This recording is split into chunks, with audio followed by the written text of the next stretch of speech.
Combien de fois as-tu ressenti qu'il y avait en toi deux voix opposées? L'une t'encourage, te pousse, te dit « tu en es capable » et l'autre doute, critique, sabote. Un jour tu te sens fort, confiant, prêt à conquérir le monde, et le lendemain, tu te sens vulnérable, perdu. Cette sensation, tu n'es pas seul à la connaître. Elle est universelle. C'est le reflet d'une dualité intérieure que nous portons tous, une tension constante entre deux pôles, deux forces, deux parties de soi qui parfois coopèrent, mais souvent se disputent silencieusement. Ce tiraillement n'est pas une erreur, il est ancien, profondément humain. Il est aussi un appel à mieux se comprendre, à se réunifier. Depuis des millénaires, les sages ont observé ce conflit intérieur. Zarathustra parlait d'une lutte entre la lumière et les ténèbres, entre Ahura Mazda, la force créatrice, et Angra Mainyu, la force destructrice. Mais au-delà du mythe, il soulignait que cette guerre se joue en chacun de nous. À chaque instant, nous avons le choix de nourrir l'une ou l'autre. Et dans cette tension, il y a une opportunité, celle d'évoluer. D'autres traditions sont venues ensuite apporter un regard différent, plus complémentaire. Lao Tzu, le maître taoïste, nous invitait à ne pas voir les contraires comme des ennemis, mais comme des polarités qui se complètent. Le yin et le yang ne s'annulent pas. Ils dansent ensemble. Le silence donne naissance au son. L'ombre révèle la lumière. Et c'est aussi vrai pour notre monde intérieur. Nos émotions contradictoires, nos désirs opposés, nos hésitations, tout cela fait partie d'un même flux. Vouloir éliminer une partie de soi, c'est briser cet équilibre. À ce point du chemin, la science moderne rejoint la sagesse ancienne. Car cette dualité intérieure se manifeste aussi dans notre cerveau.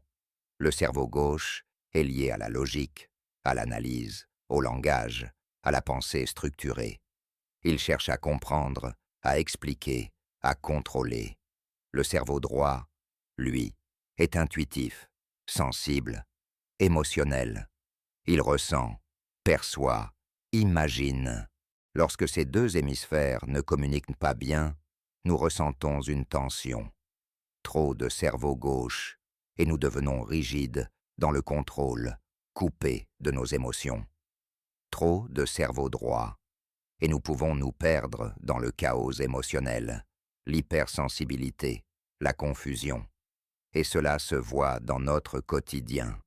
Quand tu veux avancer mais que tu es paralysé par la peur.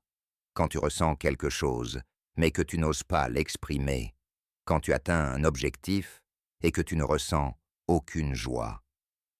Ce sont des signes d'un désalignement entre ce que tu penses et ce que tu ressens. Plotin, philosophe de l'Antiquité, disait que tout provient de l'un, une réalité absolue, parfaite, indivisible. Mais quand l'âme s'éloigne de cette unité, elle se fragmente, elle souffre. Oublier notre essence, c'est ouvrir la porte à la confusion intérieure. Revenir à l'une, c'est revenir à l'harmonie. C'est réunir en soi ce qui a été séparé, la pensée et le cœur, la logique et la sensibilité, le rationnel et le mystique. Ramana Maharshi, maître spirituel indien, posait une question aussi simple que bouleversante. Qui suis-je? Pas ce que je fais, ni ce que je ressens, ni ce que je pense. Qui est là derrière tout ça? Qui observe silencieusement? Pour lui, tant qu'on s'identifie à nos pensées ou à nos émotions, nous restons pris dans le jeu de la dualité. Mais dès qu'on revient à cette conscience qui observe, tout devient plus clair. La paix ne vient pas de la domination d'un aspect sur un autre, mais de la reconnaissance de ce qui est. Et cette prise de conscience a aussi un effet physique. Elle apaise le système nerveux, Elle harmonise les deux hémisphères cérébraux. Elle nous ancre dans le présent. Carl Jung, quant à lui, parlait de l'intégration de l'ombre. L'ombre, c'est cette partie de nous que nous avons refoulée, des blessures, des colères, des dires, des peurs. Ce n'est pas le mal, c'est l'inconnu en nous. Tant que cette ombre reste inconsciente, elle agit sans notre permission. C'est elle qui nous fait exploser sans raison, fuir des opportunités, saboter ce que nous avons construit. Mais dès qu'on lui donne un espace, dès qu'on l'écoute, elle cesse d'être ennemie, elle devient enseignante. Confucius, le sage chinois, insistait sur la cohérence intérieure. Pour vivre en harmonie avec les autres, disait-il, il faut d'abord être en harmonie avec soi-même. Cela signifie que ce que je pense, ce que je ressens et ce que je fais soient alignés. Sinon je me divise, je me perds. Être intègre, ce n'est pas être parfait. C'est être entier, c'est être capable de dire « voilà ce que je ressens, voilà ce que je pense et voilà ce que je choisis de faire ».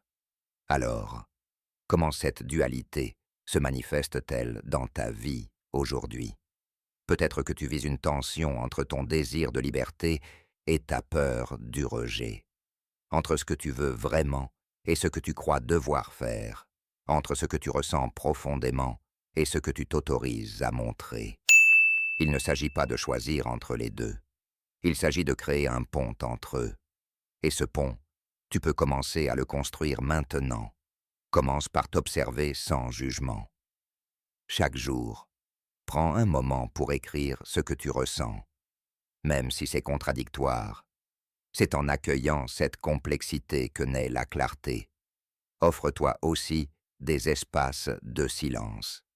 10 minutes par jour, juste pour respirer, t'écouter. Cela permet au cerveau droit de s'exprimer, de rééquilibrer le mental. Lorsque tu ressens une émotion forte, ne la fuis pas. Demande-toi, quelle partie de moi s'exprime ici? Parfois, c'est juste une vieille blessure qui veut être vue, reconnue. Pratique des activités qui unissent. La marche consciente, le dessin, la danse, l'écriture intuitive. Tout ce qui fait dialoguer le corps et l'esprit, la logique et la sensation. Et si tu sens que c'est trop difficile seul, demande de l'aide. Une thérapie, un espace d'écoute, une main tendue peuvent faire toute la différence. Parce que guérir ne signifie pas effacer des parties de soi, mais les réunir. Tu n'es pas cassé, tu es en train de rassembler tes morceaux.